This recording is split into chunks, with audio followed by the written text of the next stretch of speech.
morning, everyone, or good evening, good afternoon, depending on where you are. And welcome to another Biz Review Live, where we hop on to review community visits and attempts to help foster growth and learning in the community.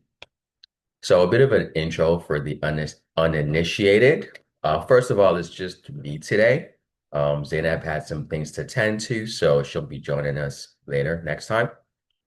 But a bit of background, essentially, she and I both came to realize how much receiving feedback from, more senior community professionals at the time we started, it was really helpful for us in terms of, accelerating our growth and kind of teaching us those foundations that have led us to be successful in our careers today. And so we wanted to figure out a way to give back to the community. And so we kind of started this forum as a way to help give back and also help those who need that kind of feedback that can also help accelerate their careers. In terms of how to get your business reviewed, you can post in the Slack community feedback channel, and we will get notified about that. And so we go in there, we pick a few and we review. You can also post your business with the Viz Review Live hashtag, and then we are able to see that, pick that up, and review it on the call. If we do a review, we'll usually tag you afterwards so that you can watch the video in case you're not able to join. And so with that, I'm going to jump right into it. I think we have about 4 or 5 visits to review today. So I'm going to share my screen and we can get into it.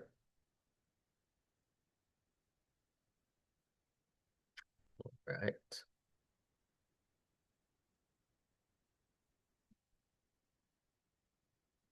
Awesome. So I'm going to make this full screen. All right. So we have, oops, a dashboard by Lippy. Looks like it's loading. Let's give it a few seconds. So I'm going to refresh the screen just to speed that up. Awesome. So it looks like we have a dashboard here, quarters delivery analytics, historical performance and delivery time estimation insights. It looks like we got some dynamic text in the title, rolling 10 days. Up top, we have, it's like a filter. So I'm just going to play with that and see what happens. Pre-booked. Okay, so it looks like the filter controls the entire dashboard based on the order protocol. And we can update to rolling 15 or rolling 10. Awesome. Now we have process indicators, average delivery minutes, total orders. We've got trends, and then we move down to see delivery patterns, when and why. Okay, good, good, good. And then at the bottom, we have delivery time estimation. Awesome. So right off the bat, I can see that there's a lot of good information here. I'm a really big fan of how it's structured with the little boxes and the titles that are kind of telling us what's there, especially because this is like a business dashboard. I like the seamless background. I know it's like, some people like it, some people don't, but I personally like the white background and it lets us focus in on the boxes. The things I think, some other things I think are really working for this, there's a lot of context here. So, we can see the delivery minutes, we can see the previous 10 days, we can see the growth, right? And the 90-day delivery. So the total order, same thing. There's a lot of context with that average outstanding orders. This is really great. And then when we look down here, we can see under the deliveries, it looks like there's some more text here. What you order matters more than how busy the system is, et cetera, et cetera. And even this bottom line here, that's really nice to have. And even these icons, they're really catchy. So I think just as far as the design perspective and, functional aesthetics, I think this works really well. I don't have too much to nitpick at other than to say that maybe, you know, this is a this is a default color scheme. It does actually work with this theme, so 50-50 here and there, but I think the blue can be maybe more cohesive. And I think this legend is pretty good too. So I mean, overall, I think this is a really good biz. I don't have too much negatives to say here. I think this is going to be something that's really effective in terms of communicating, those delivery insights that we want to see. So overall, I would say really well done here. And yeah, keep up the great work, Lippy. Awesome stuff. So I'm going to jump right into the next one. And okay, so this is a viz by Camilla, and it talks about how urban density and green space coexist in Tokyo. Good topic. Let's go full screen. So I think the first thing I noticed here, it's been a while since I've seen anyone make use of the storyboard feature in Tableau Public, but it's really an efficient way of getting to kind of have people navigate through a story. So I like that right off the bat. We can go back and forth. Okay, so we got two views here, it looks like. Okay, so let me go. Okay.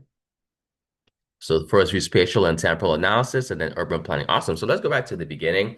First thing I noticed, it looks like this one also makes use of that seamless white background, which I'm a fan of. And I'm not gonna lie, you can go to my profile and I do this a lot. So I think it's a really effective way of helping people focus in on the data and the information. So that's fantastic. We see here a nice big map that kind of shows the total green area. And so it looks like obviously the darker shades have more area. Nice. And now we move on to green evolution of Tokyo warts with a little bit of an explanation here. We have a scatter plot showing the green area percentage and the build volume per square kilometer. So it looks like we're doing some comparison here. At the bottom, we've got the green growth absolute and the rate, okay? And at the bottom, we see green buildings over time and green buildings over time by award. Okay, interesting. So good content here. I will kind of give some perspective on this first view and then go to the second one. So, like I said right off the bat, some things that are working. I like the clean, clear background. I like that, the titles are big. It's nice that we have some descriptions. Oh, I missed this. So it looks like we have a play button where we can actually see that evolution over time. So this is really good. And I'll say this stuff is just like basic functionality that's always existed in Tableau, which, some people I think use it, but I don't see too many people use this kind of stuff. Like the pages function is really amazing. So, just for those who see this, use it. It's a really great way of showing evolution over time. So a few things which I think could make this, you know, better.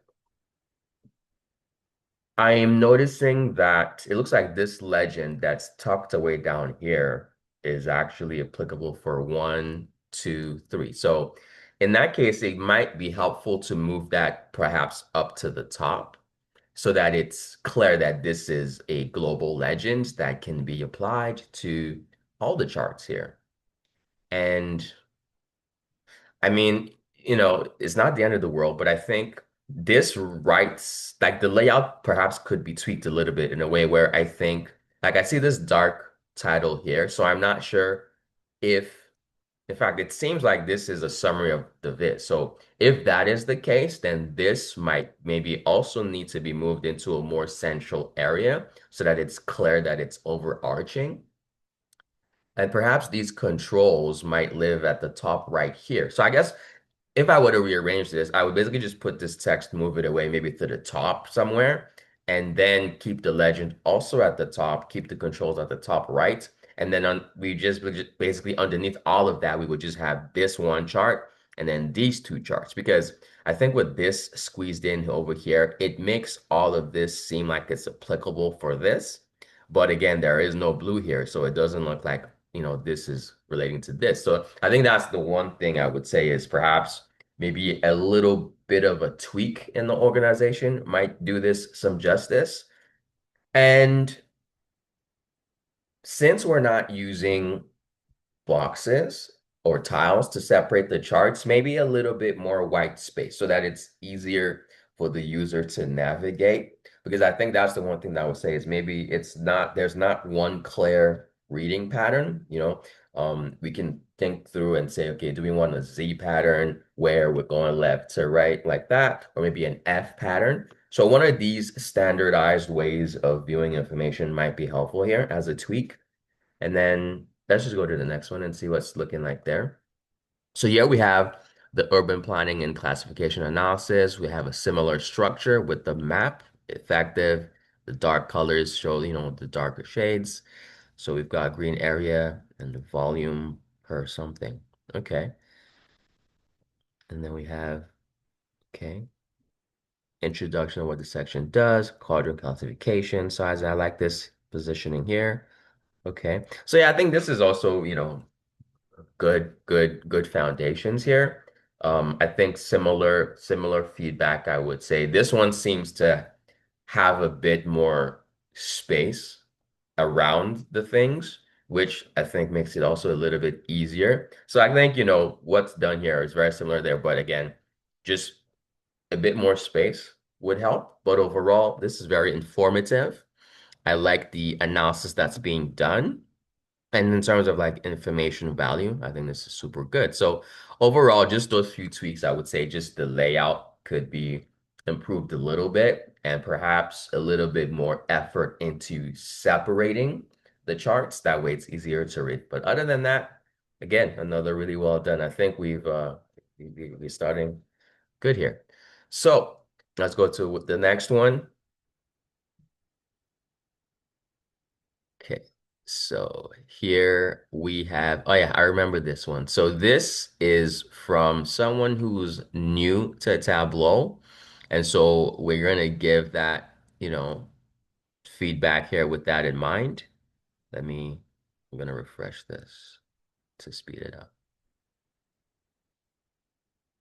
Fantastic. Dushant. Awesome. Let's see what we can give Dushant here this morning.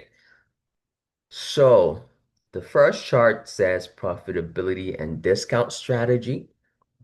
And it looks like we've got a bunch of category names on the right-hand side, colored, and we have a long list of items with some segmentation at the top about discount ranges.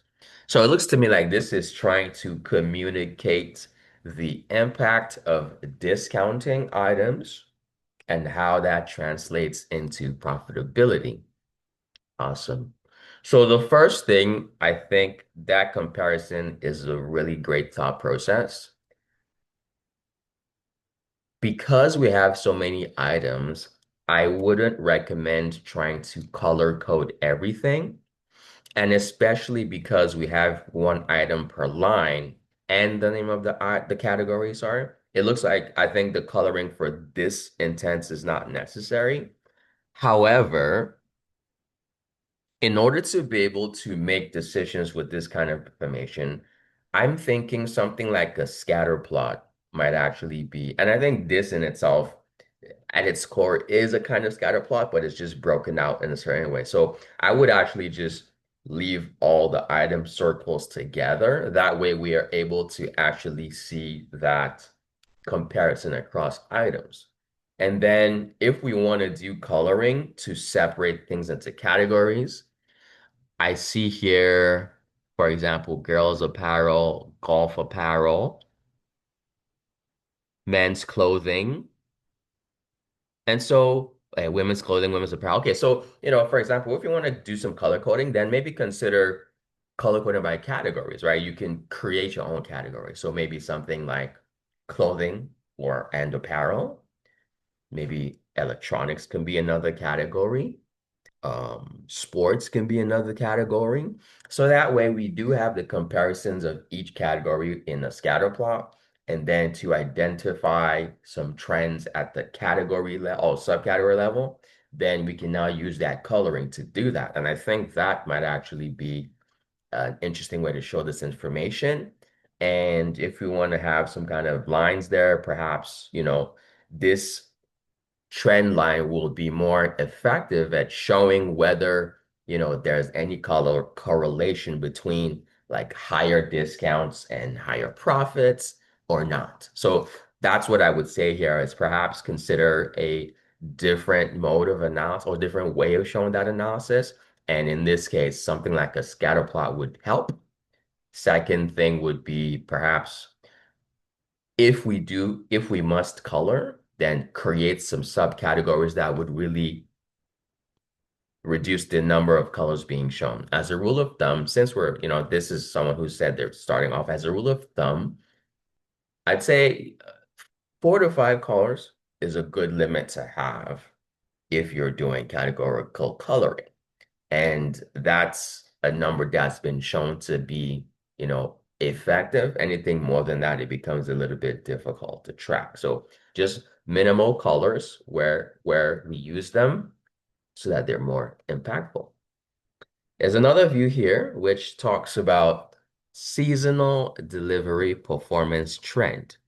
So it looks like here we're looking at delivery statuses. We've got advanced, late, canceled, and on time. So we have some bars over time, and we have them broken out according to delivery status.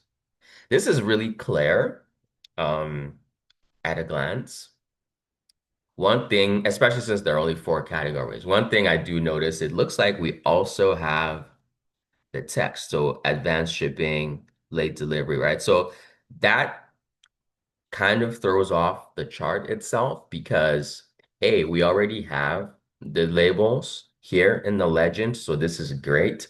So if anything, maybe we can consider pulling this legend a little bit closer so that it's easier to see that. And then secondly, we want to be able to look at those proportions over time. So for example, how many were late, what was canceled. And so in order to have that comparison, a stacked bar chart works, but we can stack it so that it's always at 100%, so that the proportions each month can be comparable and it's a lot easier to see. However, I do understand that the length of the bars more than likely is going to indicate the order quantities. Well, perhaps for this case, we can decide what's more important. Do we want to see the volume, right? But it looks to me like if we're looking at the performance trend, then the proportion of each category might be more important. So that way we can see what proportion is late, right? And then we'll know, okay, if we're having a lot of late orders, we might need to work on either communicating or updating our SLA times, or is there something in the process that is slowing us down from meeting these timelines? So that's what I would say. Use a stack bar, but stack it always at 100% for each month. That way, the proportions are easily comparable because here the bars length and heights are different. So it's not exactly easy to make that comparison. But visually, we can kind of see some trends here to know that most orders are always late. We know that very few are canceled. And then I guess it becomes a little bit harder when we're trying to compare those that are on time and those are advanced shipping. But either way, good effort to begin with. And with those small tweaks, I think this can basically become, of this that gets to the next level. So overall, well done. And I wish you all the best as you continue to grow in your Tableau journey. So, okay, 10 more minutes. So I'm going to just do one more today. This is also from Slack by a lady called Karen, or lady or guy, I'm not sure. Karen. Okay, let me refresh this. Final assignment 1. So what we have here is also looking at efficiency. And we can see on late, I mean, on time or delayed. So on the axis, we have average shipping days. And it looks like we have some separation here. So I'm trying to understand. So this is average days for shipment scheduled. This is. Mhm. So, hmm. Uh, I think this might be an average bar, but we're also showing average shipping days. So I don't know if average of an average is the way to do this. And I'm not the segmentation here. How does this work? Average day. So it looks like are we saying that the average days for on-time shipment is two or okay, so this is not 100% clear to me, but I think that if I were to try to understand what's going on here, I would create some kind of indication of maybe the number of shipments and then segment that into what's on time or what's late. And then looking at that, we can then put on those average lines to say, okay, for first class, this is the average number of days to ship, et cetera, et cetera. So maybe that might be one way to consider this. But again, foundationally, I think that the intent behind the analysis is decent. Just gonna go to the next chart here. Shipping delay box plot. So we have color coding according to different regions. And so my understanding would be that this analysis is to help us understand what the delays are looking like across regions. So shipping days box plot, it looks like we have an upper boundary of 3 and then -2. What's this circle? USA. So this is one order. Okay, so the dots look like they're individual orders. So, and then the regions.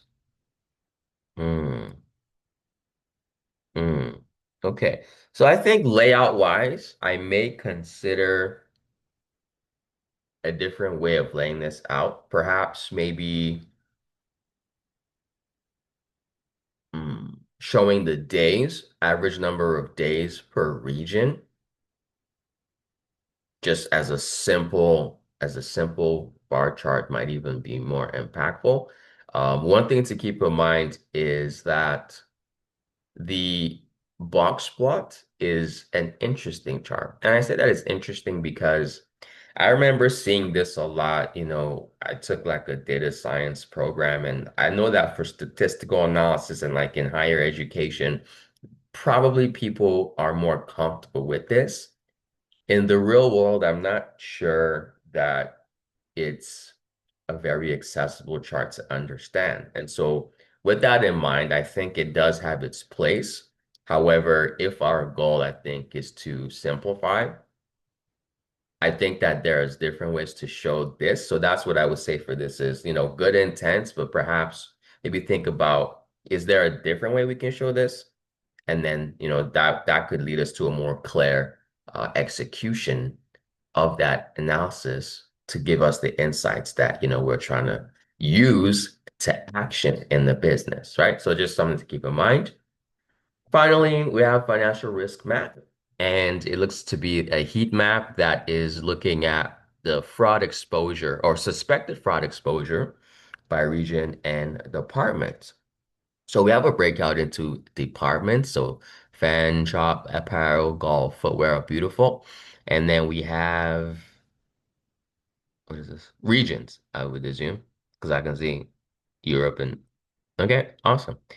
So, hmm, it looks as though there are a lot of regions, maybe some kind of consolidation here. I mean, especially because like Canada, it's a country, right? Not a region. North Africa would likely have many countries in it.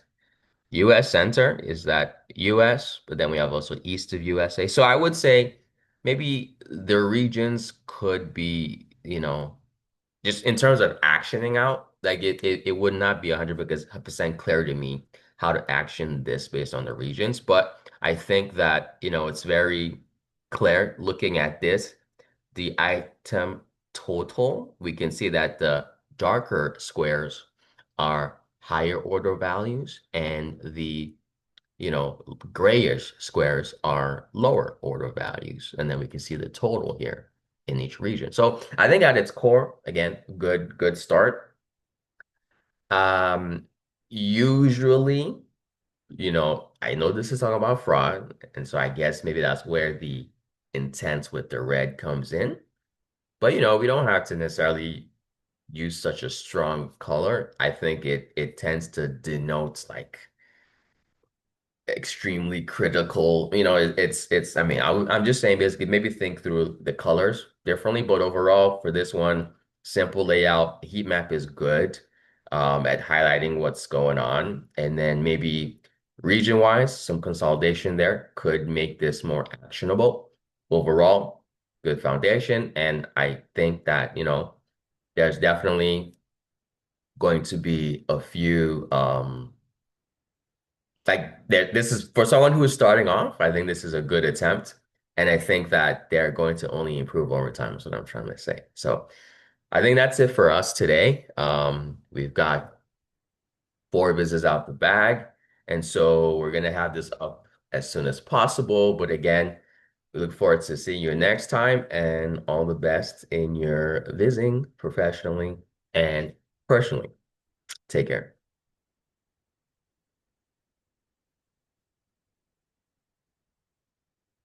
Okay.